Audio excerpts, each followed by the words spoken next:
Et bonjour à tous, et bienvenue sur la chaîne de l'Hexamone Crypto. Nous sommes aujourd'hui le vendredi 14 juin 2024, 7h50. On va faire un point bien sûr sur le Bitcoin comme tous les matins. Et on va regarder aussi des altcoins et peut-être une crypto à surveiller. Bref, installez-vous confortablement. On démarre avec des petites news. Alors, on voit que là, MicroStrategy, donc dirigé par Michael Saylor, prévoit de lever 500 millions de dollars pour acheter davantage de Bitcoin. Je ne sais pas si vous vous rendez compte, 500 millions de dollars. Mais clairement, c'est juste incroyable. On voit aussi que là, les whales Bitcoin accumulent des grosses sommes en dollars, 1,4 milliard de dollars en 24 heures. Donc ça, c'était le 11 juin, donc il y a 3-4 jours. Puis derrière, bah, voilà, c'est quand même assez incroyable d'accumuler autant de Bitcoin. Le retail a peur, les baleines ont l'air d'accumuler. Il y a quand même une différence. On voit aussi que potentiellement, Gary Gensler prévoit que l'ETF Ethereum S1, donc vous savez c'est le fameux formulaire qui permet justement que l'Ethereum soit mis à disposition sur les plateformes, donc en gros qui puisse être tradable, et bien en fait il prévoit une approbation pendant la période estivale. Donc la période estivale c'est maintenant. On est en juin, mi-juin, il reste juillet, il reste août. Donc là, quoi qu'il arrive, ça signifierait que dans les 2 mois à venir, l'ETF Ethereum soit tradable et commence à ramener de la liquidité sur l'Ethereum. Donc bon, on va suivre ça de très très près parce que là pour l'instant c'est vrai que la situation est un petit peu délicate on va dire du côté des cryptos. On va revenir dessus juste après. Donc est-ce que ça pourrait insuffler un vent d'air pur et permettre à l'Ethereum et donc justement aux altcoins de remonter?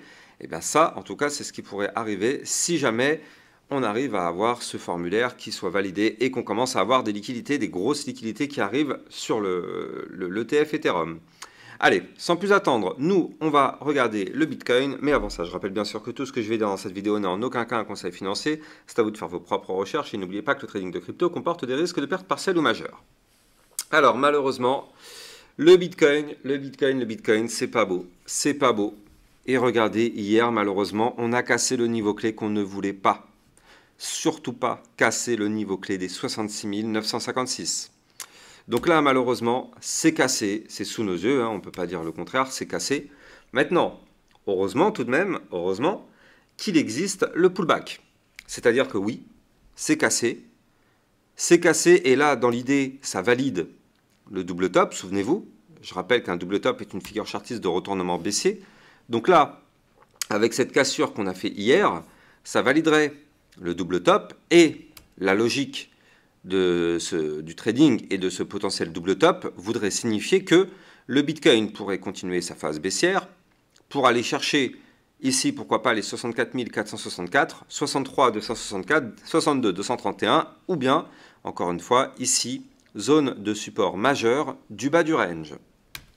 Donc bon, heureusement qu'on a le pullback parce que potentiellement, ce fameux pullback donnerait la possibilité de renverser la vapeur. C'est-à-dire que là, avec cette cassure de support majeur qu'on vient de faire, clairement, ce n'est pas une bonne nouvelle. Maintenant, grâce au pullback, si on arrive à clôturer la journée au-dessus des 66 956, ça annule donc la cassure et ça permet à notre Bitcoin d'être toujours soutenu par le support et pourquoi pas retenter d'aller breaker les 69 005. Donc là, le pullback qu'on est en train de faire aujourd'hui a une importance quand même assez capitale. Si malheureusement, on n'arrive pas à clôturer la journée et les suivantes au-dessus des 66 956, alors là, il y aurait peut-être effectivement la possibilité pour notre Bitcoin de nous faire exactement comme ce qu'on avait fait ici, c'est-à-dire qu'on avait fait un premier top, deuxième top sur le haut du range, tac, on n'a pas réussi à le breaker, boum, on va chercher le bas du range, on tente même sa cassure par le bas et au final on réintègre et boum, on retourne chercher le haut du range. Et bien là, premier top, deuxième top sur le haut du range, boum, on va chercher le bas du range, on tente sa cassure par le bas, ça se trouve qu'on peut réintégrer et boum, on retourne chercher le haut du range. C'est le jeu, à part si bien sûr notre pullback arrive à annuler tout ça, ce qui serait magnifique et ce qui serait parfait. Mais pour l'instant, on ne va pas se mentir, ce n'est pas une bonne nouvelle. Je vois beaucoup de vidéos sur YouTube en disant que tout est bullish. Il faut quand même bien regarder les choses en face Et peut-être que sur du très long terme, et effectivement, sur du très long terme, la tendance haussière, pour l'instant, n'est pas cassée. Quand moi, je regarde effectivement cette vue hebdomadaire, la tendance haussière n'est pas cassée. Regardez ça.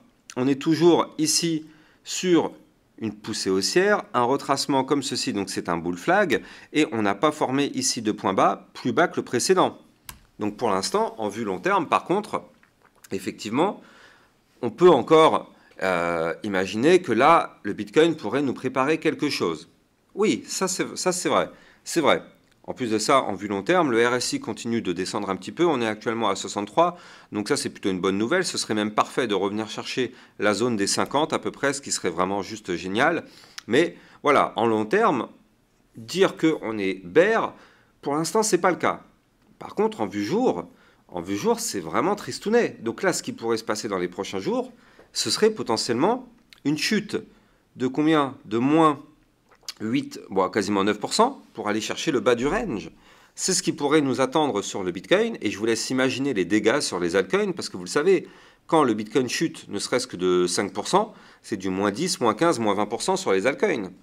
Donc bon, pour l'instant, on n'y est pas encore. On a ce pullback, comme je vous l'ai dit tout à l'heure, qui pourrait, entre guillemets, sauver cette situation. On a aussi un support qui est là, qui est... regardez, tout de même, je ne vous en ai pas parlé, mais je peux vous en parler aussi. Si je dézoome un peu, on voit que ici, on a un triangle ascendant. On a un triangle ascendant dans lequel on compresse. Et donc là, triangle rectangle ascendant en plus. Donc là, en général, ce type de triangle a plus tendance à vouloir breaker par le haut que par le bas. Donc là, ce qui serait bien, c'est que si jamais on chute, eh bien, notre bas de triangle, donc c'est-à-dire aujourd'hui, ici, les 65 151 tiennent.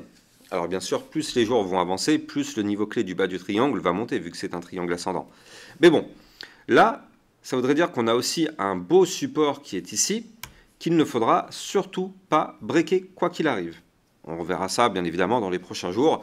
Et là, de toute façon, vous le savez, on arrive quasiment sur le week-end, on est vendredi, hein, et vous le savez, en général, quand c'est le week-end, malheureusement, le Bitcoin n'a plus aucune volatilité. Donc, soit il se passe quelque chose aujourd'hui, soit, malheureusement, il y a de fortes chances que d'ici lundi, il ne se passe strictement rien. Voilà. Maintenant, je suis en vue 4 heures. En vue 4 heures, on a peut-être un espoir d'une remontada, parce qu'on voit qu'on forme ici actuellement un premier bottom, un deuxième bottom. Le deuxième bottom n'est pas plus bas que le précédent, donc ça c'est plutôt bien. On voit que, bien sûr, oui, on a breaké le support des 66 956, c'est vrai, mais peut-être que là, si on arrive à regagner un petit peu en force et qu'on arrive à breaker les 69 756, donc là, vu que c'est de la vue 4 heures, ça veut dire que ça peut prendre jusqu'à 72 heures pour se valider. Eh bien, si on break les 69 756 $, dans ce cas-là, ça validerait ce double top, et je le rappelle qu'un double top est une figure chartiste de retournement haussier validée à l'unique moment où on break la ligne de coup du pattern dans l'échelle de temps donnée. Donc on est en vue 4 heures, et donc si jamais on arrive à valider ce double bottom, on a quand même une target théorique à 73 370 $, mais ne soyons pas naïfs. On n'ira peut-être pas chercher cette target, vu que déjà les 69 005 est une grosse résistance. Si on arrive à péter cette résistance, on a une autre à 69 809, et surtout le bas de l'ancien range que vous voyez ici, eh bien le bas de l'ancien range qui là aussi c'est une résistance à 70 450 $. Et après, si on réintègre le range par le bas, ce sera pour aller chercher le haut du range à 71 600 $, mais on n'y est pas encore. Donc oui, on a un double bottom qui se forme, c'est vrai, mais pour l'instant, déjà, je rappelle que là, on est sous la résistance des 66 956. Donc déjà, est-ce qu'on va réussir à breaker cette résistance et avoir un espoir de former le double bottom? Bah, écoutez, on n'a pas de boule de cristal, on n'en sait rien. Maintenant, soit on arrive à casser la résistance, et dans ce cas-là, ça nous donne un espoir, soit on se fait rejeter par les 66 956, on casse le dernier point bas à 66 204, et là, boum, vous l'avez compris, malheureusement, on a un Bitcoin qui pourrait continuer de s'effondrer. Allez, comme je vous l'ai dit tout à l'heure, j'ai peut-être une crypto qui peut être intéressante à surveiller. Cette crypto, c'est la crypto le Sun. Alors, pourquoi je vous en parle? Parce qu'effectivement, déjà, depuis maintenant pas mal de temps, bon, bien évidemment, hein, comme la plupart des altcoins, on chute. On chute parce que le Bitcoin chute, tout simplement. Vous savez, dès que le Bitcoin chute, tout le marché crypto crache avec lui. Et on est actuellement sous une ligne de tendance baissière. Maintenant, ce qu'on voit, c'est que là, en fait, on est, vous le voyez ici, on faisait des grands mouvements plutôt baissiers. tac, ah, les mouvements étaient plutôt baissiers, mais avec du volume. Et plus on avance dans le temps, moins les mouvements baissiers sont importants. Donc là, on est même ici pas très loin de breaker la ligne de tendance baissière, et on n'est même pas loin du tout de tenter de récupérer le ruban de moyenne mobile en vue jour. Avant de continuer, je rappelle bien sûr à tout le monde que pour tous ceux qui veulent recevoir des crypto-pépites ou des cryptos à surveiller, ainsi que des altcoins qu'on analyse régulièrement, le CKB, le Hondo, le Jasmy et tout ce qui va avec, eh bien, vous pouvez accéder au club LexaRocket qui vous permet justement de recevoir toutes ces vidéos en plus de celles que vous avez sur YouTube. Donc n'hésitez pas, vous avez le lien en description de cette vidéo. Et je rappelle aussi au passage, si vous voulez suivre toutes mes actualités, vous pouvez utiliser mon lien mon lien Twitter que vous allez trouver en description de cette vidéo. Justement, ça vous permettra d'accéder à toutes mes actualités. Alors, là, du coup, au niveau de la CryptoSun, donc comme je vous l'ai dit, on n'est pas loin de breaker des niveaux clés. Là, il faut impérativement qu'on arrive à clôturer ici, en vue jour, au-dessus des 0,012 990. Ça, c'est notre résistance qu'il faut breaker. On voit surtout qu'en vue jour, on a des bandes de Bollinger incroyablement resserrées. Donc ça voudrait dire quoi? Ça voudrait dire que si jamais on arrive à péter la résistance que je vous ai donnée, ça voudrait dire qu'on récupère par la même occasion le ruban de moyenne mobile et ça voudrait dire qu'on repasse en configuration bullish. Et on pourrait avoir des targets potentiellement élevés parce que les targets de ce pattern seraient d'aller chercher des niveaux clés que je vais vous donner. Mais avant ça, je rappelle que si vous voulez trader le Sun et les autres crypto-monnaies, vous pouvez utiliser mon lien de parrainage Binance en description de cette vidéo qui vous permet d'obtenir un bonus à vie sur vos frais de trading. Et surtout, ça vous permet de trader sur une plateforme sécurisée vu qu'elle a enregistré PSAN auprès de l'AMF. Alors, du coup, là, les targets sur la CryptoSun, donc si jamais on pète le niveau clé que je vous ai dit, bon, on va résumer, en réalité, c'est les 0,013 qu'il faut breaker. Si on break ce niveau clé, attention, on a une première résistance à 0,013 409, ce qui nous formerait un plus 3,15%, oui. Mais si on break ce niveau clé, ce serait peut-être la porte ouverte pour aller chercher la résistance suivante à 0,015 046, qui nous ferait déjà un joli plus 15,65%. Et pour moi, la target même à aller chercher serait ici, à 0,015 481 qui correspond à notre dernier point haut à venir récupérer. Donc ça, c'est 19%. C'est peut-être quelque chose qui pourrait arriver sur la CryptoSun dans les prochains jours. Mais pour ça, il faut bien évidemment que le Bitcoin ne crache pas, vous le savez. Si le Bitcoin crache, ça annule tout. Et il faudrait bien évidemment aussi que nous, on arrive à breaker notre ligne de tendance baissière par le haut pour pouvoir aller chercher des points plus hauts. Je rappelle que si vous voulez plus de crypto-pépites, n'hésitez pas. Vous avez le club LexaRocket.